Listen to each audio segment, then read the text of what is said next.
taking action for you this morning on TV 20 Detroit. Pulsebeat. I'm going to get rid of the oil real quick.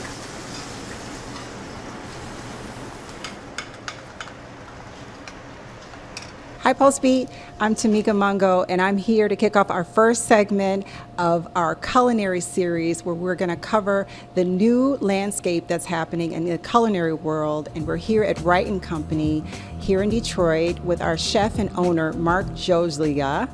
And we're here to talk about the restaurant, his history, and to enjoy a great meal. I love surprises, and Tamika Mungo said that I've got one for you as we're introducing a segment which is going to be very tasty and delicious. It is our food segment, and Tamika Mungo, I know that you know about good food, and you know why Detroit should be a destination city for anybody watching the PulseBeat with Greg Dunmore show. And so I'm going to pass the mic over to you because nobody does it better than Tamika Mungo, our foodie expert. Oh, that looks so great.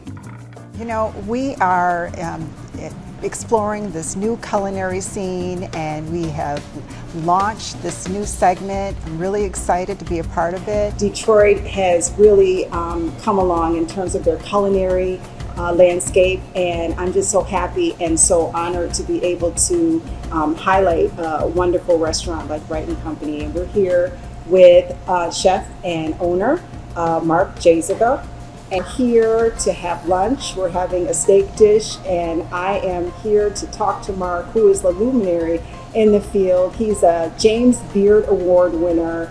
WRIGHT Company is in a prime location. The atmosphere has always been very impressive, and the menu. And I want to talk to you and ask you about your history in terms of like your culinary history. Can you tell me a little bit about where you went to school, or how did you end up in Detroit? I grew up in Madison Heights, Michigan, and there was a vocational school that was an acronym called Southeast Oakland Vocational Education Center, and I was able to, instead of going to my electives, gym, music, and things like that, I was able to go to vocational school for half of my day when I was in high school. Now, I wasn't aspiring to be a cook or a chef at that particular time. I thought it'd be fun. I got to eat some food and maybe meet some girls and things like that. But I actually turned out to be pretty good at it. So my teacher recommended that I go to a school in New York called the Culinary Institute of America in Hyde Park, New York. So I went there for a 2.5-year associate program. And then from that point forward, I really delved into it. I moved to Maui, Hawaii for a while. I was in Las Vegas for a long time. I worked for Wolfgang Puck, opening restaurants for him across the nation. And then I was in Atlantic City, and he said, Mark, I wanted you to go back to your hometown. I want you to go to Detroit. I said, it was 2005. I said, Detroit, you mean like Detroit, Michigan? I go, have you been there? He goes, it's going to be the casino. It'll be fine. You know, it's going to work out just great. So I came here for a 2-year opportunity with the intention of moving on after that. In 2009, the economy was bad. All of our deals had dried up. And so my opportunities did. So I actually stayed. And the town started to change around me when Dan Gilbert started bringing different companies down here. We're actually in a Dan Gilbert building, and we leased from him. And I saw the young professionals walking around. I said, where do they get to eat and drink in this town? So me and Dave, who were business partner, Dave Kutkowski, came up with a concept to where we thought we'd create the kind of place that we would seek out if we went to another city, the kind of place we want to spend all day in. So we have a very big white marble bar, because at the time there wasn't much to compare our restaurant to. So we thought if you came for a beer before the baseball game, or a glass of wine after the opera house, or anything in between, or the other attractions that are around us, that we'd be successful. And very fortunate the way it worked out. You said Wolfgang Puck. I'm Wolfgang Puck. Can you just roll it off your tongue? That's like saying, oh, you know, I work with Marlon Brando. I mean, this is really spectacular. And I've got to ask you, the Academy Awards, I know about that signature Governor's Ball. Did you get a chance to partake in that iconic event because of Wolfgang Puck? Yeah, well, when the reception of the Governor's Ball started, it was in a rotating situation where it was 3 different theaters. I believe it was the State, the Shrine, and then another one. And so because there was no permanent staff there, they had to have all the chefs from all the restaurants from all over the country come and assist with it. So we'd be prepping overnight, like in Spago and West Hollywood. We'd prep after service from 11 o'clock at night till 7 o'clock in the morning. Then we'd go take a nap, and then we'd actually go do it. And we would supervise. We'd have hundreds of employees. We're feeding 1,800 people, so we had to plate 1,800 plates of food. So all of us would supervise a group of people in a particular dish or a set of dishes. Nowadays, the Governor's Ball is at the Kodak Theater at the corner of Hollywood and Highland, and it's a permanent situation. So even if now I no longer work for the company, but I'm not so sure everybody has to go anymore because there is a full-time catering staff that does all the off-premise catering and things like that at that particular theater now. Now, you know, Julia Child had a really an iconic book, and I think it was The Art of French Cuisine or something like that.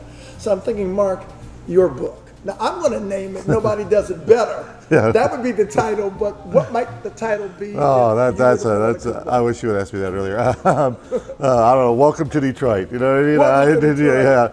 I mean, obviously, we were very fortunate to be a little early in the Detroit food scene. I mean, there's a lot of amazing restaurants here, you know what I mean?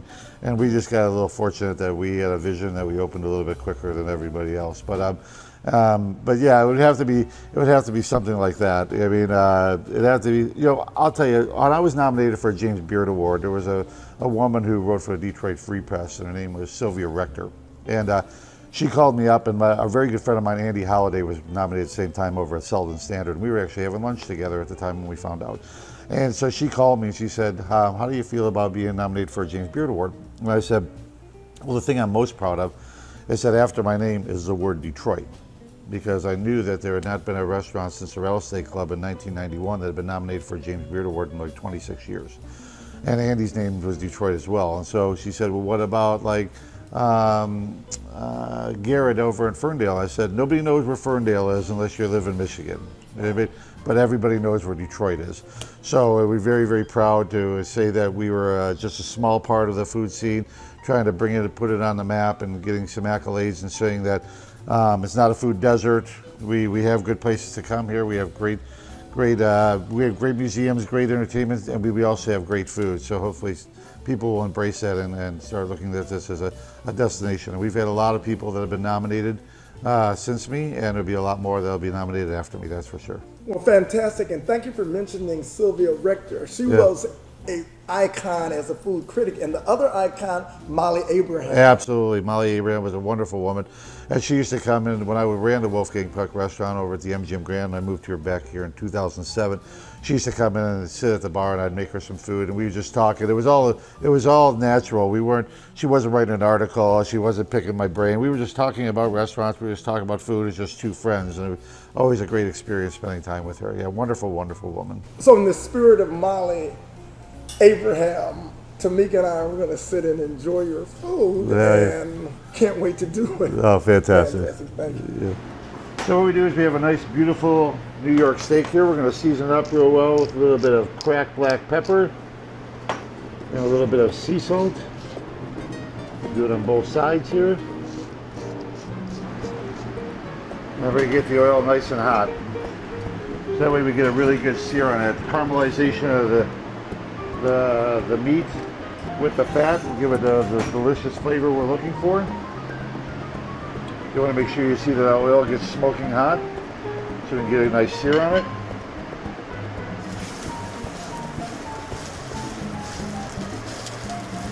And I like to press the meat down lightly to make sure that you get all the flesh, some surface of the pan to get it caramelized really well. The accompanying of the dish today is going to be some creamy semolina. Semolina is a flour made from durum wheat. And what we did is we took some coriander, some onions, some garlic. We made a little puree. We cooked it down with some chicken stock, semolina flour, and some heavy cream. To get a nice sear on there, we're going to let it go just a touch longer. We also have the duck demi-glaze. This takes about a whole day to make. We roast duck bones, and then we caramelize mirepoix, which is carrots, onions, and celery, some tomatoes, some garlic, some fennel, and then we cover it in water, and then we let it go all day long until then we reduce it down with a little bit of red wine, and that'll be our flavorful sauce that goes with it. We're also going to take We're also going to pull this off the fire. I'm going to get rid of the oil real quick. So I want to baste the steak with some butter. Come on.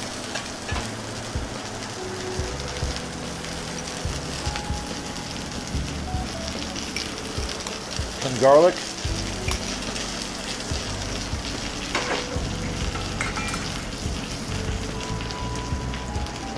And some fresh thyme. We'll take that and we'll baste the actual meat with it. Give that delicious steak a little extra flavor there.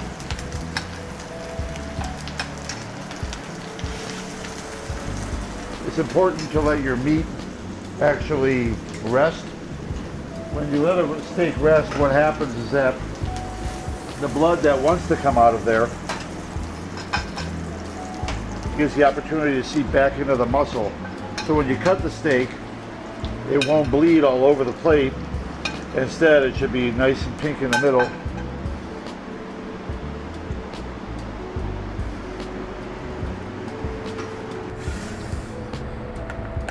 What we want to do is we're going to do a nice line of the semolina. The steak itself. Get some of those thyme stems. Pickled leeks. Leeks have been pickled in champagne vinegar and sugar overnight. So you get the nice rings, as you'll see in a moment, so that they will hold on to the blueberries for me. On each one of the rings we're going to put a couple of blueberries, fermented blueberries. The blueberries are fermented for a few weeks.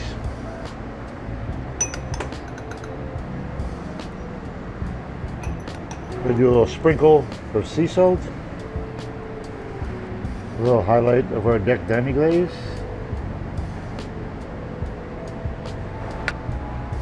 There you are.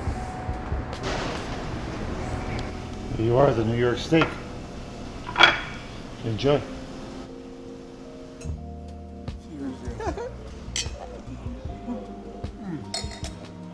So tasty. Perfect. You did it.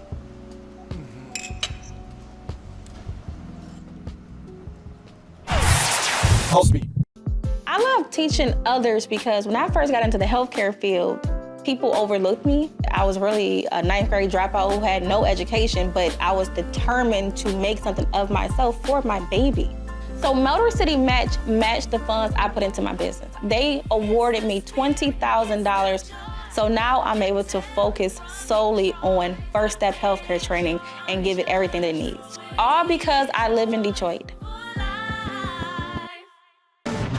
Tax audits, tax liens, wage garnishments. Every day we hear stories like this about good folks who are simply struggling to pay their bills.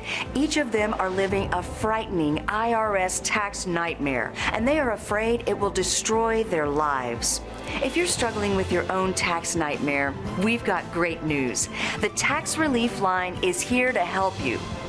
Now, you have a knowledgeable, professional team of tax experts that are ready to negotiate with the IRS and fight for you to save you money. The Tax Relief Line's professionals have successfully negotiated thousands of cases, reducing and sometimes even eliminating the tax debt for their clients. It's very easy to get started. Simply call the number on your screen right now. You don't have to live in fear anymore. The call and the consultation are free. PulseBeat. Hi, this is Greg Dunmore from PulseBeat, and I am digging into, well, you know, we love collard greens, but I've never had them the North African way. We're at SAFFRON DE TWAH on Gratiot Avenue, which is about 5 minutes from downtown Detroit. And this is my very first time having collards and couscous. So let's just see if it agrees with me. Outstanding, and I was told that I was going to love it because the secret ingredients, Moroccan spices. Stay tuned as we will give you some more insight on why we're at Saffron de Twah, and we'll talk to its award-winning chef, Chef Omar.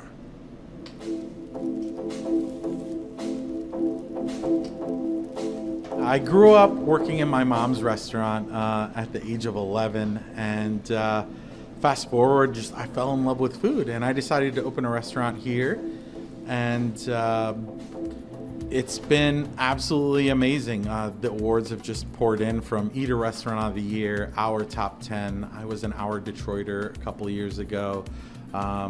Free Press Top 10, multiple James Beard nominations, USA Today Best Food Truck in the State, WDIV Awards, and yeah, the blessings have been amazing. And you're not new to television. Let us know about, you were on a Food Network show, so let us know about that experience. Yeah, I'm a Chop champion. I competed about a year ago, and it was a fine dining episode with some of the best chefs in the Midwest, and I was lucky enough to pull it out that day. Now, what brings us to Saffron de Twah, what brings us here is that you decided it would be a wonderful fit to have a spotlight on men's mental health and introduce some people to this wonderful restaurant of North African cuisine.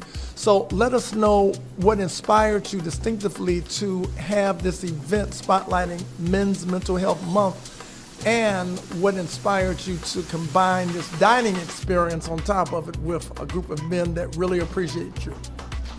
You know, it's funny. 6 months ago, I went on sabbatical to repair my leg. I had a leg injury that was pretty bad. And throughout that 6 months, a lot happened. So I went through a divorce, lost a lot of family in Palestine, and just things kept piling up and piling up and piling up. And so I was at the point where I really needed some help. And I had a person who came forward, as they were a mental health specialist, and they reached out and they're like, hey, I want to help you. I have ties with sports teams, et cetera, et cetera. And so I took them up on their help, and it quickly turned into a lot of lies and propaganda, and things didn't end well. And so it's important for us to mind our mental health, both spiritually, emotionally, and who we keep around us, who affects our mental health. And especially when we come in neighborhoods that don't have access that the other places do, to bring people together and give them an opportunity to collaborate and talk and come together and create a space that's safe for them to do that. In the heart of, well, in a part of Detroit that sometimes is overlooked, is a stone's throw from downtown. So just let us know, how did you become so involved in helping to piece together what turned out to be a dynamic and thought-inspiring Sunday for a lot of black men especially? Well, I have clients who come to me and they want me to help them solve a problem or bring awareness to an issue. And so the awareness to the issue of men's mental health started as a result of a challenge that my client, Chef Omar, had in a relationship. And he was catfished. And we wanted to bring out, challenges that men face, such as that, and other challenges they may deal with in relationships. But today people have to balance work and family, and so it can be stressful. It can be depressing. And so my other client, Webster Law Firm, was managing, the personal protection order against this individual who challenged the chef. I'll put it that way. And so we were trying to think, in the end, what do we want? We want a positive situation. And so if Chef is challenged with things like this is a new day, then there are other men who are, faced with personal relationship challenges, with women, with men, challenges of the stress of owning a business. We have a spark of new business owners. How do you manage that? And Chef had just come off, a very stressful, contest with Chopped at the Food Network. And so they asked me, they said, Gwen, what can we do? And that's what I do for my clients. I try to come up with, how can we solve the problem? How can we engage the community? And I must say that it came together very well. Some brothers came out and we gave them a safe space to talk about these challenges. They engaged, they had good food and good fellowship. And I think it's important for men to be appreciated. And I think it's important for men to recognize if they need help and know that other people recognize that their mental health is just as important as a woman's. So Webster Law Office supports men. Again, I like men, I love men. We want men to be just fine. And this was just a great event for them. And it was an honor for us to host this event because it betters our community and whole, and so that's what we're about, our community, our environment, and making us all whole and healthy. You've introduced us to a restaurant, Saffron de Twah. How did you pick this restaurant? Well, I'll tell you, I guess we'd say, how did the chef come to us? But this is his location, and it's a diamond in the rough, and I love it. I love it. When I first heard about the location, I said, okay. When I came out here and I came inside, I said, oh my God, this is so cozy. It's beautiful. I love the interior, and it's so incognito, right? You wouldn't even know it was here. You wouldn't even know it. So it's just perfect. It's a perfect little spot to come and bring someone and just chill out and just be secretive. I love it.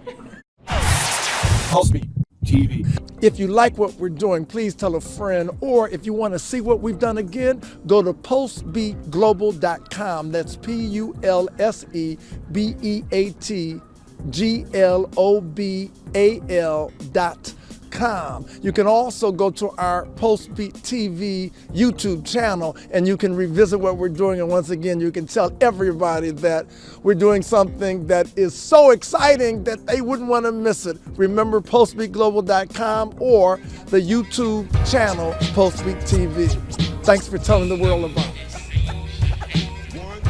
You ready to put your podcast on iHeartRadio? Yes, your podcast on iHeartRadio. What about Alexa, Roku, Fire Stick, Apple TV, Android, or iPhone? Plus live TV streaming. Get your podcast seen and heard all over the world. Call 313-868-6612. Pre-recorded shows are accepted to be archived. This is a WHPR distribution platform. Download the app from the App Store. Go to WHPRTV.com. Channels available for lease 24/7 on Roku, Fire Stick, or Apple TV. Coming soon, subscription and pay-per-view. Also, Block time is available. Get yours. Call 313-868-6612. That's 313-868-6612. Executive producer R.J. Watkins. Program director Henry Tyler. 107.5 FM WGPR HD2. RadioWeCanSee.com. Stay tuned as we will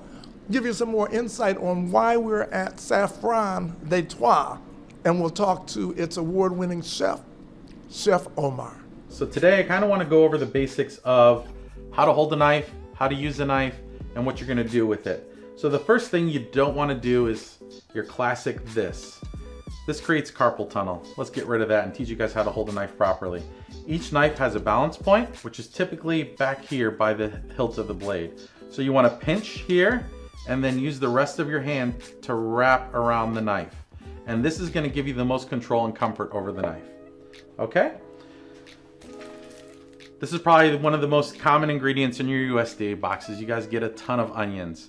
So now that you know how to hold a knife properly, let's teach you guys how to use it and cut up this onion. You want to start with a very, very sharp knife. The sharper your knife is, the safer it is. Especially when cutting something round like an onion. It doesn't have a flat surface and it's easy for the knife to slip if it's not sharp, and then boom, you're in the yard getting stitches. So, not to be morbid, but let's do this the safe way.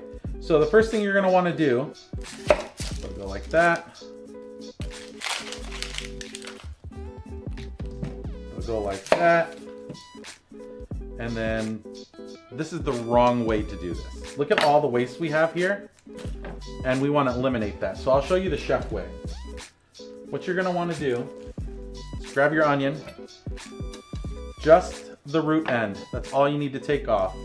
This will go in the trash because that root end is what sits in the dirt and has all that nasty stuff in it. So that will go in the trash. The rest of your onion, however, will go into a container. And this is a zero waste moment for you. We always save our onion scraps, our peels, and everything, and they go great when you make a vegetable stock, which we'll get into later on in the video. So, Once you have your onion tailed, you can take the tip of a knife, come in and spin. This is all my onion waste. Boom, done. So from here, you want to cut the onion in half. I see a lot of people cut it in half this way. You actually want to set it up on its top, right through the root, and cut it in half. So if you look at the anatomy of an onion, it actually has concentric rings in layers, right? And so the old school French technique for doing this is to go straight up and down and then come across and then chop it. Well, the pieces don't come out the same, but nature has given us these lines. If you zoom in really close here, you can see there's natural lines in the onion that show you exactly where to cut. So what we'll do is once we have our onion peeled, I leave the root end intact. Why? It's gonna hold the onion together while I'm trying to cut it. So if I want dice, for example, I'll follow these onions along the radius, and when I get to the top, it's straight up and down. And then I'll come over as many segments as I need to create the dice I'm looking for. Next segment, next segment, next segment, next segment. And you notice I keep angling my knife back towards the center because that's how those concentric layers work. Once I get to there, if I want to dice, I no longer have to cross hatch. I no longer have to do all this other stuff. I can straight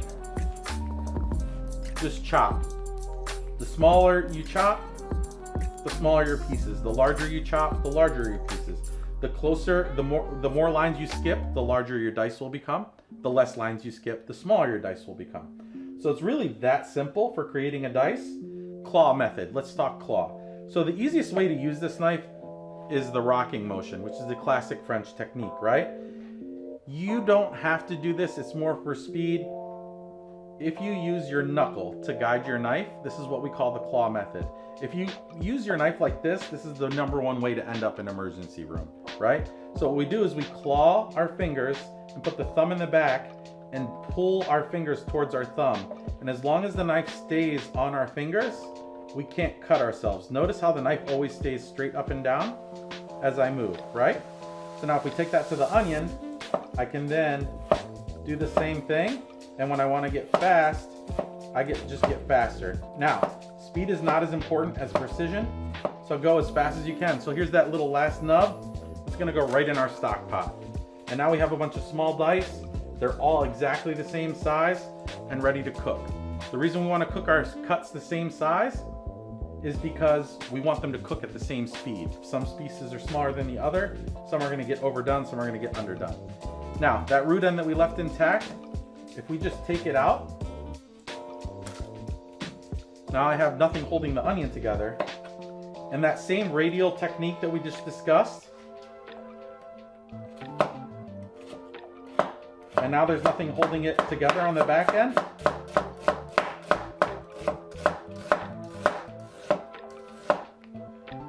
And you have your strips. This food is, well, you've got to try it at Saffron de Twah.